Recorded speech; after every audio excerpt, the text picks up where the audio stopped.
Let me rope in Keith Vaz at this point in time to give his perspective as to what to expect from the G7 countries. Keith, it's afternoon, I believe, in London, where you are at now. It's a good thing that Donald Trump left, but it's not a good thing that he left for reasons which really do not include the agendas that the G7 is likely to take. And of course, that big elephant in the room is the Israel-Iran conflict. What do you make of this grouping?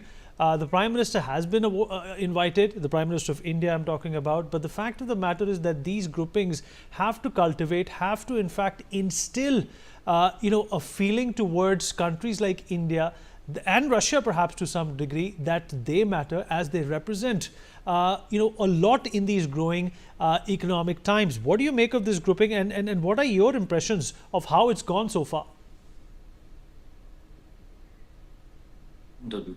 I think you have put the summit in a nutshell, and you've identified the key issues.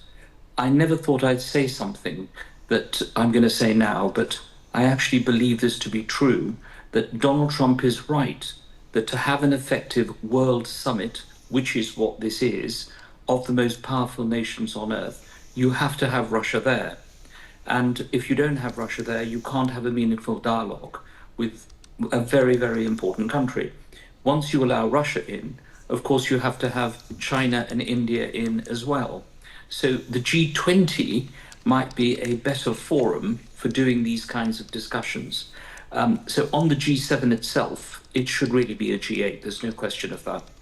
Secondly, and more importantly, I think, this is becoming, all these international conferences are becoming the Donald Trump show. This is not about getting a collective view of the most powerful and the richest nations on earth. This is about, actually, I was rather disappointed to see so many world leaders representing millions and millions of people basically sucking up to Donald Trump, trying to praise him, including Mark Carney, because they felt this is the only way to keep him happy. There used to be summits before. I remember when I was a Foreign Office Minister, the G8 conferences were terribly important. To have the presidency of the G8 was a massive, massive thing. I remember when India had the presidency of the G20, there was incredible interest and excitement in their countries. No longer.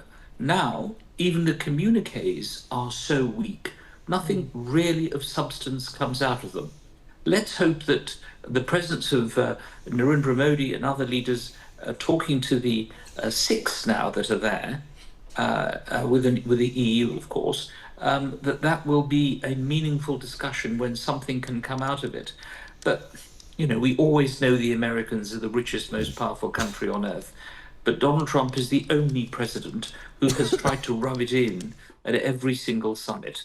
And he's tried to do it again. I hope something meaningful comes out of what's left, because I imagine the Canadians have been preparing for this for the last year. And I hope something is of value. But the communiques so far have been pretty weak. The biggest issue in the world today is the war between Israel and Iran. And we had a very, very weak communique on that.